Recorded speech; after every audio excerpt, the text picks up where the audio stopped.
जय हिंद दोस्तों, स्वागत है आप सभी का विजडम एजुकेशन पे।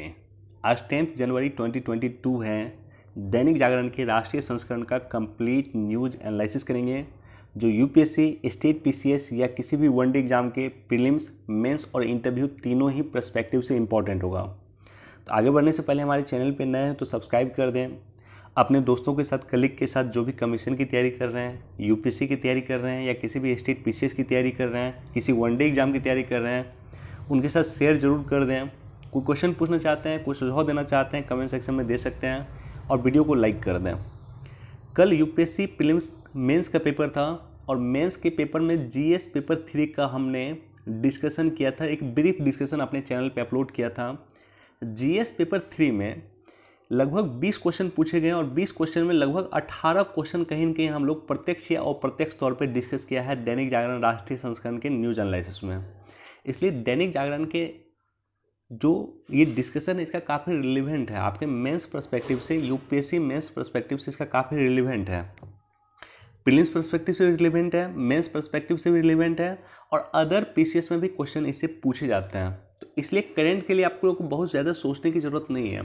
आप लोग एक पेपर फॉलो कीजिए। बहुत जगह मैं देखता हूँ कि हिंदी माध्यम के छात्रों को लगभग कन्फ्यूजन होता है और अक्सर कन्फ्यूजन होता है कि क्या मैं द हिंदू पढ़ूँ।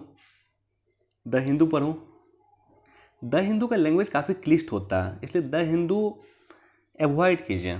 मेरे अनुसार अगर आप हिंदी माध्यम के छात्र हैं तो आप दैनिक जागरण के राष्ट्रीय संस्करण ही पढ़िए। द हिंदू को पढ़ने की आवश्यकता नहीं है, क्योंकि बहुत सारे टॉपर जो हुए हैं, हिंदी माध्यम के जो टॉपर हुए हैं, वो दैनिक जागरण के राष्ट्रीय संस्करण पढ़ के ही उन्होंने टॉप किया। मसलन निशान जैसर का इंटरव्यू अगर आप सुनेंगे, गंगा सिंह राजपूत का भी इंटरव्यू सुनेंगे, तो इन्होंने हिंदी माध्यम के लिए दैनिक जागरण के राष्ट्रीय संस्करण ही पढ़ा है। तो द हिंदू को आपको पढ़ने की ज़रूरत नहीं है। बस एक पेपर पढ़िए और उस पेपर में एटलीस्ट क्या पढ़ना चाहिए आपको पता होना चाहिए। और यही हम लोग यहाँ पर डिस्कस करते हैं। अगर दैनिक जागरण राष्ट्रीय संस्करण हम लोग डिस्कस कर रहे हैं तो क्या हर एक न्यूज़ हमारे लिए इम्पॉर्टेंट है? क्या आज के पेपर का हर एक न्यूज़ इम्पॉर्टेंट है? बिल्कुल नहीं। अगर कोई न्यूज़ इम्पॉर्टेंट हो तो आखिर उसका बैकग्राउंड क्या है, वो चीज़ें इंपॉर्टेंट होता है और वही मेंस पर्सपेक्टिव से क्वेश्चन पूछा जा सकता है। तो इसलिए एक पेपर पढ़िए और साथ ही साथ एक कोई भी मैगजीन पढ़ लीजिए। दैनिक जागरण के राष्ट्रीय संस्करण पढ़िए और मैगजीन में अगर आप पढ़ सकते हैं तो विजन का मंथली करंट अफेयर आता है वो पढ़ सकते हैं, या दृष्टि का पढ़ सकते हैं, प्रतियोगिता दर्पण पढ़ सकते हैं, क्रॉनिकल पढ़ सकते हैं। कोई एक पढ़िए,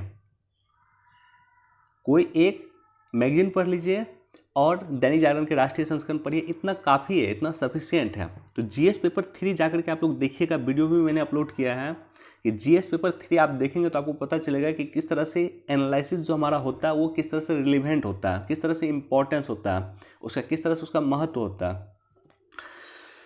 चलिए डिस्कशन स्टार्ट करते हैं। 10 जनवरी को जो आज का दिन है, बेसिकली आज का दिन विश्व हिंदी दिवस मनाया जा रहा है। तो 10 जनवरी को विश्व हिंदी दिवस मनाया जा रहा है। चलिए मैं क्वेश्चन पुट अप करता हूँ। 2 क्वेश्चन मैं आप लोग को दे रहा हूँ और ये क्वेश्चन का जो आप आंसर देते हैं तो क्वेश्चन नंबर 1 का आंसर इस तरह से लिखा कीजिए। जैसे 1 का आंसर मान लीजिए आप डी दे रहे हैं तो इस तरह से लिखिए, 2 का आंसर सी लिखिए, इस तरह से लिखिए आप। तो क्वेश्चन नंबर देकर के इसका आंसर लिखिए आप लोग। तो वीडियो को पॉज करके इस क्वेश्चन का जवाब सभी लोग अटेम्प्ट कीजिए। अगर हमारा डेली न्यूज़ एनालिसिस आप सुन रहे हैं तो आप निश्चित तौर पे इसको अटेम्प्ट कर लेंगे। पहला क्वेश्चन है कि सरकार ईडब्ल्यूएस आरक्षण में आय की सीमा तय करने के लिए किस समिति का गठन किया? जैसा कि आप सभी को ज्ञात होगा कि ईडब्ल्यूएस आरक्षण जो है उन लोगों को ही मिलेगा जिनकी पारिवारिक आय 8 लाख रुपए से कम है। तो एक समिति की रिकमेंडेशन पे इसको एक्सेप्ट किया गया। आपको बताना है कि वो समिति कौन है।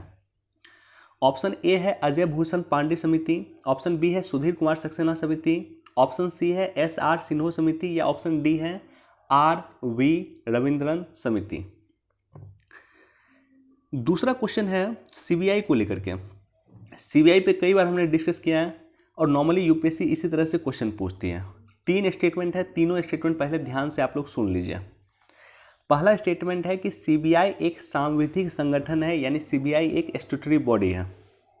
दूसरा स्टेटमेंट है कि केंद्र सरकार किसी राज्य की अपराध की जांच के लिए सीबीआई को अधिकृत कर सकती है, लेकिन ऐसा केवल संबंधित राज्य की सहमति से किया जा सकता है।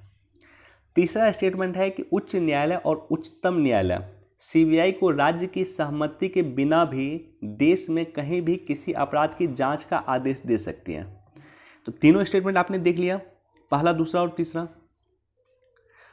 अब लौटते हैं हम स्टेटमेंट पे।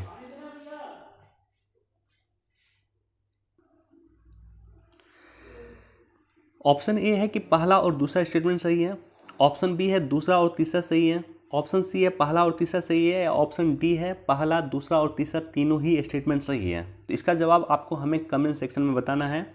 वीडियो के आखिर में इस पर डिस्कस कर दूंगा। फर्स्ट पेज पे जो ये न्यूज़ है, ये न्यूज़ काफ़ी इंपॉर्टेंट है प्रीलिम्स पर्सपेक्टिव से। न्यूज़ क्या है कि हमारे देश के माननीय प्रधानमंत्री नरेंद्र मोदी जी के द्वारा वीर बाल दिवस को मनाए जाने की घोषणा किया गया 26 दिसंबर को। तो प्रत्येक वर्ष 26 दिसंबर को वीर बाल दिवस मनाया जाएगा, क्योंकि गुरु गोविंद सिंह के जो शहजादे थे, उनके जो बेटा थे, उन्होंने झुका नहीं था मुगल शासक के सामने में और उनकी बलिदान दी गई थी बेसिकली। तो 26 दिसंबर को वीर बाल दिवस मनाया जाएगा और इसकी घोषणा कल किया गया है, प्रकाश उत्सव के दिन। कल इनकी घोषणा प्राइम मिनिस्टर मोदी के द्वारा किया गया। बाकी फर्स्ट पेज पे कोई इंपॉर्टेंट न्यूज़ हमारे लिए नहीं है। हमें अनिवासी भारतीयों की उपलब्धि पे गर्व। जैसा कि आप सभी को ज्ञात है कि कल 9 जनवरी था और 9 जनवरी को विश्व प्रवासी भारतीय दिवस मनाया जाता है। प्रवासी भारतीय दिवस 9 जनवरी को मनाया जाता है और उसी उपलक्ष्य पे प्राइम मिनिस्टर मोदी ने कहा है कि हमें अनिवासी भारतीयों यानी प्रवासी भारतीयों की उपलब्धि पे गर्व है और गर्व होना भी चाहिए।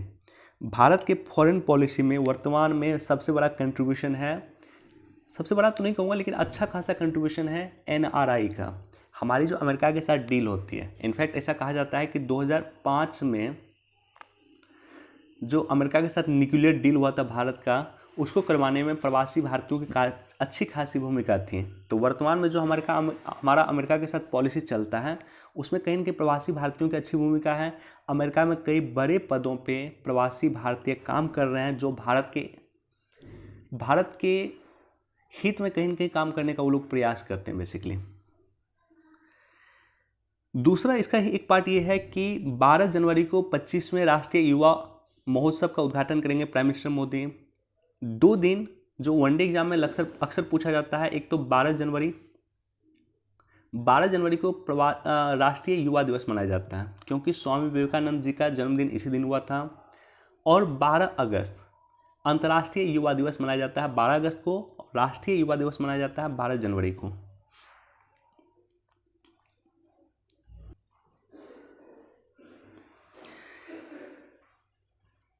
सहकारी समिति उपलब्ध कराएगी कारपेंटर प्लम्बर।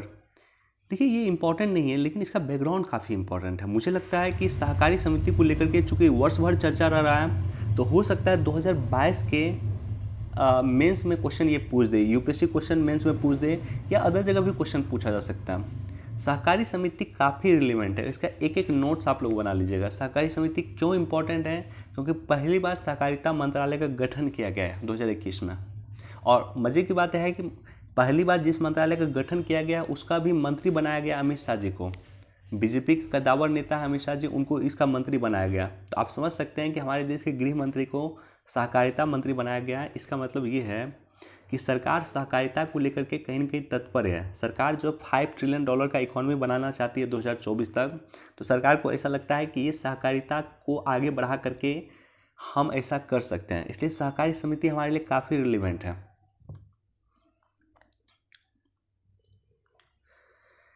ये जो आपको दिख रहा है,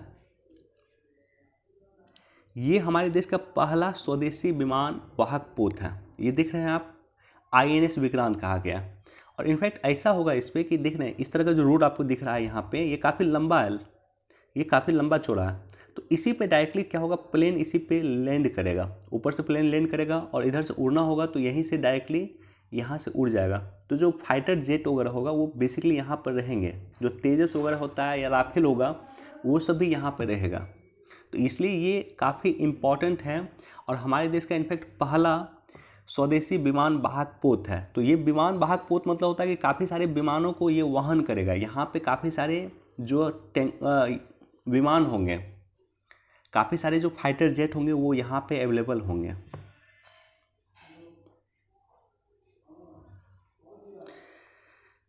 75 करोड़ सूर्य नमस्कार करके मनाया जाएगा स्वतंत्रता का अमृत महोत्सव।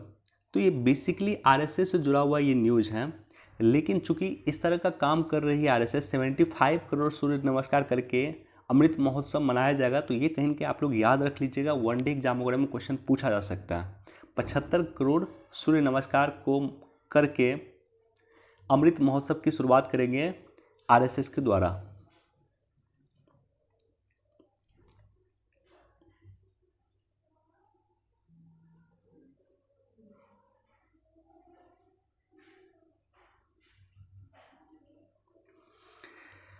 भारत के बाहर हिंदी ही हमारी प्राथमिक भाषा है। वर्ल्ड हिंदी डे 10 जनवरी को विश्व हिंदी दिवस मनाया जाता है। वर्ल्ड हिंदी डे 2022 कब मनाया जाता है? यानी आज ही के दिन, यानी 10 जनवरी को मनाया जाता है। पहला विश्व हिंदी सम्मेलन जो हुआ था 10 जनवरी 1975 को हुआ था, को नागपुर में आयोजित किया गया था, जहां 30 देशों के 122 प्रतिनिधि ने भाग लिया था। और जो हमारे देश के पूर्व प्रधानमंत्री रहे हैं डॉक्टर मनमोहन सिंह ने 2006 से इसको रेगुलर बनाना शुरू कर दिया। तो सबसे पहले 1975 में मनाया गया था वर्ल्ड हिंदी डे, विश्व हिंदी दिवस, लेकिन 2006 से इसको प्रत्येक वर्ष मनाया जा रहा है। तो ये इसका रिलेवेंट है। पहली बार 1975 में मना था, 2006 से इसको प्रत्येक वर्ष मनाया जा रहा है। विश्व की चौथी सबसे अधिक बोली जाने वाली भाषा हिंदी है। विश्व में 43 करोड़ लोग हिंदी बोलते हैं। हिंदी भाषा पाकिस्तान, नेपाल, बांग्लादेश, संयुक्त राष्ट्र America, Britain, Germany, New Zealand, UAE, Uganda, युगाना, सुरीनाम, त्रिनिदाद, मॉरिशस और दक्षिण अफ्रीका सहित कई देशों में बोली जाती हैं। बेसिकली जहाँ भी इंडियन ओरिजिन के लोग रहते हैं वो हिंदी बोलते हैं। जिस तरह से हमने आपके साथ डिस्कस किया कि विश्व युवा दिवस कब मनाया जाता है, तो 10 जनवरी को मनाया जाता है। राष्ट्रीय युवा दिवस कब मनाया जाता है? 10 जनवरी को मनाया जाता है। और अंतर्राष्ट्रीय युवा दिवस 12 जनवरी को मनाया जाता है। राष्ट्रीय युवा दिवस 12 जनवरी को मनाया जाता है और अंतर्राष्ट्रीय युवा दिवस 12 अगस्त को मनाया जाता है। तो उसी तरह से विश्व हिंदी दिवस मनाया जाता है आपको 10 जनवरी को, और राष्ट्रीय हिंदी दिवस या हिंदी दिवस जिसे हम कहते हैं नॉर्मली, वो मनाया जाता है 14 सितंबर को। तो दोनों आप लोग ध्यान रखिएगा, वनडे एग्जाम में डायरेक्टली क्वेश्चन पूछते हैं। विश्व हिंदी दिवस 10 जनवरी को, राष्ट्रीय हिंदी दिवस 14 सितंबर को, विश्व युवा दिवस 12 अगस्त को, राष्ट्रीय युवा दिवस 12 जनवरी को।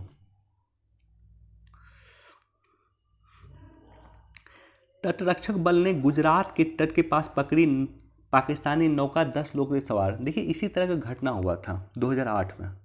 2008 में जो मुंबई टेरर अटैक हुआ था, बेसिकली वो पहुंचा था पाकिस्तान से, इसी तरह से पहुंचा था। इसी तरह से छोटे से नाव में वो लोग पहुंचे थे, जो कसाब वगैरह थे, छोटे से नाव में पहुंचे थे, वो मुंबई पहुंचे थे। तो अगर 10 लोग वहाँ पे सवार थे तो 10 लोग कौन हो सकते हैं? हो सकता है आतंकवादी हो सकता है, कोई बड़ी बात नहीं है। तो अच्छा काम किया है तटरक्षक बलों ने, उन्हें पकड़ा है। तो थोड़ा सा हम लोग डिस्कस करेंगे भारतीय तटरक्षक बल, इंडियन कोस्ट गार्ड के बारे में। इंडियन कोस्ट गार्ड रक्षा मंत्रालय के तहत एक सशस्त्र बल, खोज और बचाव, समुद्री कानून प्रवर्तन एजेंसी है। तो ये बेसिकली रक्षा मंत्रालय के तहत काम करती है। एक सशस्त्र बल है, खोज बल है, बचाव बल है, समुद्री कानून को लागू करवाने वाली एजेंसी है बेसिकली। इसमें सतह और वायु संचालन दोनों के लिए कार्य करने की क्षमता है और विश्व के सबसे बड़े तटरक्षक बल में एक भारतीय तटरक्षक बल है। इसकी जो अवधारणा, इसकी शुरुआत जो हुई है, बेसिकली इसकी जो अवधारणा की शुरुआत हुई है वो 1971 में हुई है। 1971 में हमारा युद्ध चल रहा था पाकिस्तान के साथ। तो आईसीजी इंडियन कोस्ट गार्ड के गठन की अवधारणा 1971 के युद्ध के बाद अस्तित्व आई और एक समिति बना था रुस्तम जी समिति। रुस्तम जी समिति के रिकमेंडेशन के आधार पर इसकी स्थापना 1978 में किया गया। मैं फिर से रिपीट कर रहा हूँ, इंडियन कोस्ट गार्ड की अवधारणा जो आई थी वो 1971 के युद्ध के बाद आई थी और उसके बाद सरकार ने कहा कि इस तरह की बननी चाहिए कोस्ट गार्ड। तो इसके लिए एक रुस्तम जी समिति बनाई गई थी और रुस्तम जी समिति के रिकमेंडेशन के आधार पर 1978 में तटरक्षक अधिनियम 1978 द्वारा तटरक्षक बल का गठन किया गया था। और ये गैर सैन्य कार्य करता है, ये सैनिक काम नहीं करता, यानी ये युद्ध नहीं करता। तटरक्षक बल का काम है कि आसपास में हमारा जो खोज करना, बचाव करना, समुद्री कानून को लागू करना, युद्ध करना इसका काम नहीं है। युद्ध करने के लिए हमारे पास नौसेना है, नौसेना युद्ध करेगी, कोस्ट गार्ड युद्ध नहीं करती है। इसका हेडक्वार्टर कहाँ पे है? तो नई दिल्ली में इसका हेडक्वार्टर है।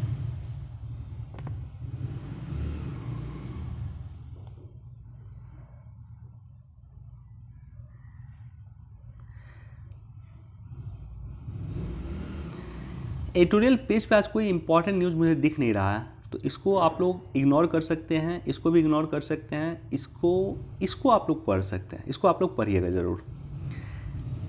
ये बेसिकली आपके पॉलिटी से संबंधित है। पॉलिटी में एक पार्ट होता है कि संघवाद और एकात्मक व्यवस्था, दोनों में लगातार दो दिन चलता है। और खास करके बीपीएससी मेंस में देखता हूँ मैं अक्सर क्वेश्चन पूछता है कि हमारे लिए क्या ज़रूरत है, क्या संघवाद हमारे लिए ज़रूरत है या एकात्मक व्यवस्था ज़रूरत है। एकात्मक व्यवस्था का सिंपल मतलब ये है कि हम केंद्र को मजबूत कर रहे हैं, और संघात्मक व्यवस्था का एक सिंपल मतलब ये है कि हम राज्य को मजबूत कर रहे हैं। तो हमारे लिए क्या ज़रूरत है? क्या हमें अधिक राज्यों को मजबूत करने की आवश्यकता है या हमें केंद्र को अधिक मजबूत करने की आवश्यकता है? ये बहस है।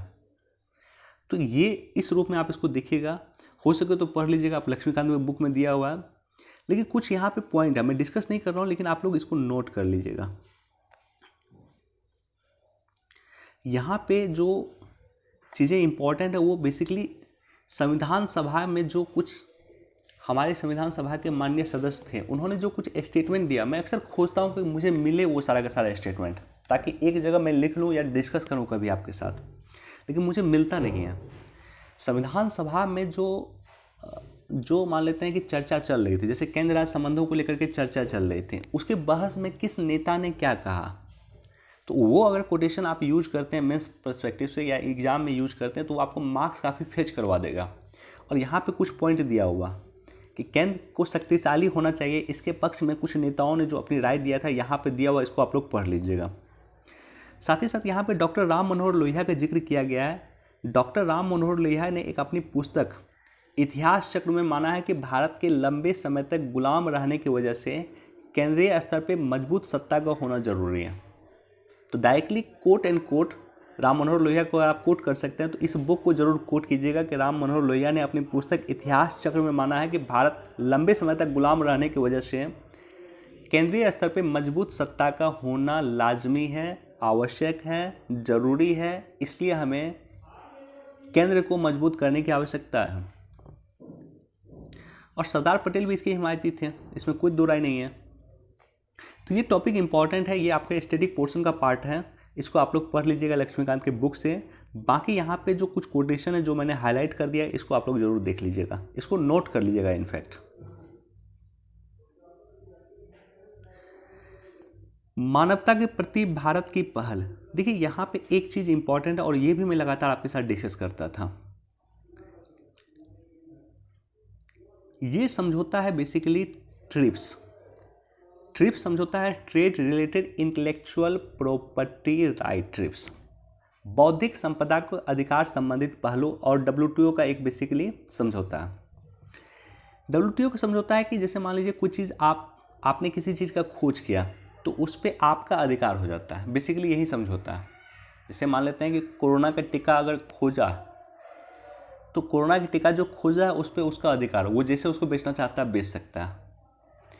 भारत जो है लगातार प्रयास कर रहा था कि कोरोना के टीका जो है उसमें पेटेंट की छूट दी जाए ट्रिप्स के तहत। इसका मतलब क्या? इसका मतलब ये है कि हम जो टीका बना रहे हैं, सीरम इंस्टीट्यूट ऑफ पुणे जो विश्व का सबसे बड़ा टीका निर्माता केंद्र है, जिन्होंने कोविशील्ड बनाया। कोविशील्ड क्या इंडिया की अपनी वैक्सीन है? बिल्कुल नहीं।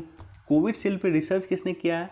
ब्रिटेन की कंपनी है एस्ट्रोजेनिका ने इस पर रिसर्च किया। ब्रिटेन की कंपनी ऑक्सफोर्ड यूनिवर्सिटी और एस्ट्रोजेनिका, ये दोनों ने मिलकर रिसर्च किया है और भारत की सीरम इंस्टीट्यूट इसे बना रही है। अब मान लीजिए 100 रुपये इस वैक्सीन का दाम है, तो 100 रुपये में 50 रुपये किसको जाएगा, एस्ट्राजेनेका को जाएगा, क्योंकि उसने रिसर्च किया है भाई, और रिसर्च करके एक फार्मूला भारत को दिया है, सीरम को फार्मूला दिया है, और बना रही है सीरम, तो 50 रुपये इसको जाएगा। अब मान लीजिए आप कि अगर हम बोलते हैं कि पेटेंट में छूट दिया जाए, इसका मतलब कि हम जो है ये 50 रुपये, 100 रुपये में 50 रुपये है, हमें एस्ट्राजेनेका को नहीं देना पड़ेगा। यानी ये जो 100 रुपये का वैक्सीन है मार्केट में सिर्फ 50 रुपये में जाएगा।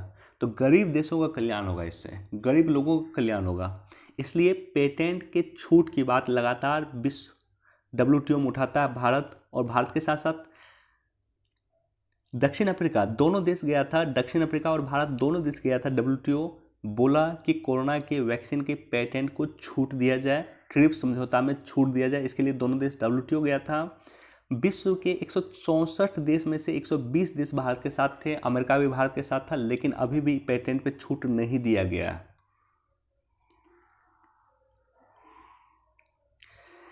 इस्पात का घर भी एक अच्छा विकल्प, सोमा मंडल। सोमा मंडल कौन है?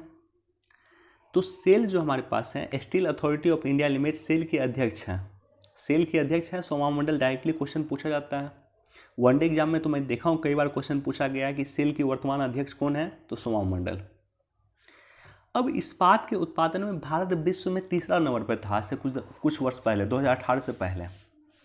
वर्तमान में इस्पात के उत्पादन में विश्व में सबसे पहला नंबर पे है चीन, उसके बाद भारत आ चुका है, और तीसरा नंबर पे अब चला गया है जापान। जापान पहले दूसरे नंबर पे था। तो इस्पात के उत्पादन में लगातार भारत सरकार काम कर रही है। देखिए ये इंपॉर्टेंट है, लेकिन अब ये दिया हुआ बेसिकली बजट में, कि बजट में कृषि सेक्टर की चुनौतियों को सरकार किस तरह से सीमित करेगी। कल देखिए आपने क्वेश्चन देखा होगा, यूपीएससी के मेंस में कल क्वेश्चन आया था कि सीमांत किसान और लघु किसान के सामाजिक आर्थिक कल्याण के लिए सरकार क्या क्या कर रही है। अगर हमें एग्रीकल्चर रिफॉर्म्स करना है तो हमें किसानों की स्थिति को सुधारना पड़ेगा, और किसानों की स्थिति को सुधारना पड़ेगा, इसका मतलब सीमांत किसान और लघु किसान की स्थिति को सुधारना होगा, क्योंकि इंडिया में 87% से अधिक सीमांत किसान और लघु किसान है। हमारे पास बड़े किसान की संख्या महज 10 से 12% है। तो इसलिए अगर किसानों की स्थिति को सुधारना, तो दूसरे शब्दों में आप ये बोले कि हमें सीमांत किसान और लघु किसान की स्थिति को सुधारना पड़ेगा। ई कॉमर्स कंपनियों पे लगेगा लगाम। देखिए यहाँ पे एक जो चर्चा है वो बेसिकली चर्चा ये है कि 14 जनवरी से स्टार्टअप इंडिया इनोवेशन वीक का शुरुआत हो रहा है, इसी 14 तारीख से। और ऐसे कंडीशन में सरकार प्रयास कर रही है कि एक open network digital commerce platform launch किया जाए। और open network digital commerce platform क्या है, इसके बारे में डिटेल से मैं 14 के बाद ही डिस्कस करूँगा, जब ये चर्चा में पूरी तरह से आएगा या दिया रहेगा पेपर में। लेकिन बेसिक ये है इसका कि इसको DPIIT लॉन्च कर रही है, यानी कॉमर्स मिनिस्ट्री लॉन्च कर रही है। और कॉमर्स मिनिस्ट्री का एक आंकड़ा है कि 2026 तक ई कॉमर्स का व्यापार $200 अरब हो जाएगा। अच्छा, ई कॉमर्स भी वर्ष भर चर्चा में रहा है। क्यों चर्चा में रहा वो देखिए। चर्चा में इसलिए रहा था कि जैसे इंडिया की सबसे बड़ी ई कॉमर्स कंपनी या वर्ल्ड की सबसे बड़ी ई कॉमर्स कंपनी है अमेजॉन। अब अमेजॉन विश्व की सबसे बड़ी कंपनी है, विश्व, इसका मालिक विश्व का सबसे रिचेस्ट आदमी है। तो ऐसे कंडीशन में अमेजॉन क्या कर सकती है। मान लेते हैं कि अमेजॉन ने एक कंपनी में अपना पैसा लगाया, मान लेते हैं FMCG की कंपनी है, FMCG की कंपनी है, जितना भी खाद्य उत्पाद है वो FMCG प्रोड्यूस कर रही है। अब अमेजॉन ने पैसा इसमें लगाया और कहा कि आप जितना भी सामान है आप इसको अमेजॉन पे इसको सेल करना शुरू कीजिए। तो ऐसे कंडीशन में क्या होगा कि ये कंपनी ही पूरा सेल करना शुरू करेगी, और चूंकि अमेजॉन ने इस कंपनी में पैसा लगाया है इसलिए इसका उत्पाद अमेजॉन हाईलाइट करके शो करेगा, तो लोग उसी के कंपनी का उत्पाद खरीदना शुरू करेंगे। ऐसे कंडीशन में क्या होगा, भारत के जो आम किसान हैं, आम लोग हैं, आम मजदूर हैं, आम वर्कर जो अपना उत्पादन करते हैं वो अमेजॉन पर जाकर कैसे सेल कर पाएंगे। यानी आम लोगों का ज़िंदगी चौपट हो जाएगा, आम लोगों का व्यापार छिन जाएगा। इस तरह से काम को रोकने के लिए भी सरकार नई ई कॉमर्स पॉलिसी लेकर आ रही है। इसलिए लगातार पिछले 2-3 वर्षों में लगातार देख रहा हूँ चर्चा में कि किसी कंपनी को हाईलाइट ना करें अमेजॉन, या अमेजॉन किसी कंपनी में जाकर के इन्वेस्ट ना करें। या किसी कंपनी के पर्टिकुलर उत्पाद में 5% से अधिक उत्पाद को वो अपलोड ना किया जाए। तो इस तरह से कई सारे स्टेप उठाए जा रहे हैं और अभी भी जो बिल आया है ई कॉमर्स को रेगुलेट करने का बिल अभी भी संसदीय समिति के पास लंबित है। संसदीय समिति लगातार इस पर चर्चा कर रही है कि आखिर क्या उपाय हम करें। वाल्मीकि टाइगर रिजर्व बिहार में है। 21 साल में 18 बाघ की मृत्यु हुई है। पश्चिमी चंपारण में है। तो अक्सर क्वेश्चन पूछा जाता है, बिहार में सिर्फ एक मात्र टाइगर रिजर्व है और वो है वाल्मीकि टाइगर रिजर्व। देखिए ये इंपॉर्टेंट क्यों है, इंडिया यूएस रिलेशन में इसको आप लोग नोट कर लीजिएगा। ये इंपॉर्टेंट इसलिए है कि बिना नागरिकता के न्यूयॉर्क के नगर निगम चुनाव में वोट डालेंगे 8 लाख लोग। 8 लाख लोग में 5 लाख तो अधिक लोग भारतीय होंगे, क्योंकि भारत के मैक्सिमम लोग जिसे नागरिकता अभी तक नहीं मिली, मान लीजिए कोई जॉब करने के लिए गया, वहाँ पे 6 साल से रह रहा, तो वैसे लोगों को भी अब वहाँ पे नगर निगम चुनाव में वोट डालने का मौका मिलेगा। तो इससे क्या होगा कि भारत का दबदबा बढ़ेगा, एक तरह से न्यूयॉर्क में भारत की जो दबदबा है वो बढ़ेगा। तो ये काफ़ी इंपॉर्टेंट है और भारत के लिए काफ़ी रिलेवेंट है। बंद होगा नर्क का द्वार, ये जो दिख रहा है आपको इसे नर्क का द्वार कहा जाता है और ये तुर्कमेनिस्तान में है। तुर्कमेनिस्तान में एक रेगिस्तान है जिसके बोलते हैं कारकुम रेगिस्तान, वहीं पे ये अवस्थित है। क्रेटर से बेसिकली इसका निर्माण हुआ था और इसको बंद करने का प्लान किया जा रहा है अब तुर्कमेनिस्तान सरकार के द्वारा। तो बस याद रख लीजिएगा कि नर्क का द्वार कहाँ पे है, तो तुर्कमेनिस्तान में।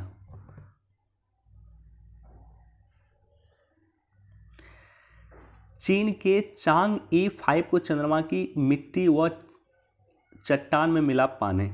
तो चीन की चांग E5 लूनर लैंडर जो है चंद्रमा पे है। चीन का एक मिशन है, डायरेक्टली क्वेश्चन पूछा जा सकता है कि चीन का कौन मिशन है जो चंद्रमा पे गया है। चांग E5, और चंद्रमा पे मिट्टी और पानी ऑलरेडी उन्हें मिल चुका है। चंद्रमा पे सबसे पहले मिट्टी पानी की खोज किसने किया था, तो वो भारत ने ही किया था। भारत का जो चंद्रयान मिशन 1 था उसने सबसे पहले चंद्रमा पे पानी का पता लगाया था। चलिए अब क्वेश्चन पे हम लोग रिटर्न होते हैं। ईडब्ल्यूएस आरक्षण में आय की सीमा का जो निर्धारण किया गया है, बेसिकली एक समिति बनाया गया था। उस समिति का नाम है अजय भूषण पांडे समिति। अजय भूषण पांडे समिति ने कहा है कि जिस तरह से ओबीसी में नॉन क्रीमी लेयर का प्रोविजन है 8 लाख रुपया, 8 लाख रुपया पारिवारिक आय जिसकी से कम होगी वो नॉन क्रीमी लेयर में होंगे, उसी तरह से ईडब्ल्यूएस आरक्षण भी उन्हीं लोगों को दिया जाना चाहिए जिसकी पारिवारिक आय है 8 लाख रुपये से कम। तो 8 लाख रुपए से कम जिसकी पारिवारिक आय है उसे ईडब्ल्यूएस आरक्षण का लाभ मिलना चाहिए, ये कहना था अजय भूषण पांडे समिति का, ऑप्शन ए। क्वेश्चन नंबर 2 अगर आप देखेंगे तो पहला स्टेटमेंट सबसे पहले देखते हैं। सीबीआई एक सांविधिक संगठन है। क्या सीबीआई एक सांविधिक संगठन है? क्या सीबीआई एक स्टैट्यूटरी बॉडी है? क्या सीबीआई एक लीगल बॉडी है? बिल्कुल नहीं। तो पहला स्टेटमेंट को जब आप गलत करते हैं तो अब आइए ऑप्शन पे। पहला स्टेटमेंट गलत है तो क्या होगा? ए नहीं होगा, सी नहीं होगा, डी नहीं होगा, क्योंकि तीनों में पहला स्टेटमेंट है। तो आपका आंसर निकल जाएगा ऑप्शन बी, यानी दूसरा और तीसरा स्टेटमेंट सही है, पहला गलत है। देखिए दूसरा स्टेटमेंट बिल्कुल सही है। केंद्र सरकार किसी राज्य में अपराध की जांच के लिए सीबीआई को अधिकृत कर सकती है, लेकिन ऐसा तभी कर सकती है जब संबंधित राज्य उसको सहमति दे। ठीक है, लेकिन उच्चतम न्यायालय और उच्च न्यायालय अगर सीबीआई को आदेश देगी कहीं जांच करने का, मान लेते हैं बंगाल में बोलेगी जांच करके आओ, तो ऐसे कंडीशन में बंगाल गवर्नमेंट से परमिशन लेने की आवश्यकता नहीं है अगर सीबीआई को आदेश दिया उच्चतम न्यायालय ने। लेकिन वही सीबीआई को अगर आदेश दिया केंद्र सरकार ने, तब बंगाल सरकार से उसे परमिशन लेनी होगी, तभी जाकर के वो बंगाल में जाँच कर सकती हैं। तो इसलिए इसका सही आंसर है ऑप्शन बी। चलिए वीडियो देखने के लिए आप सभी का धन्यवाद। Thank you so much. Please do like, share and subscribe. Thank you.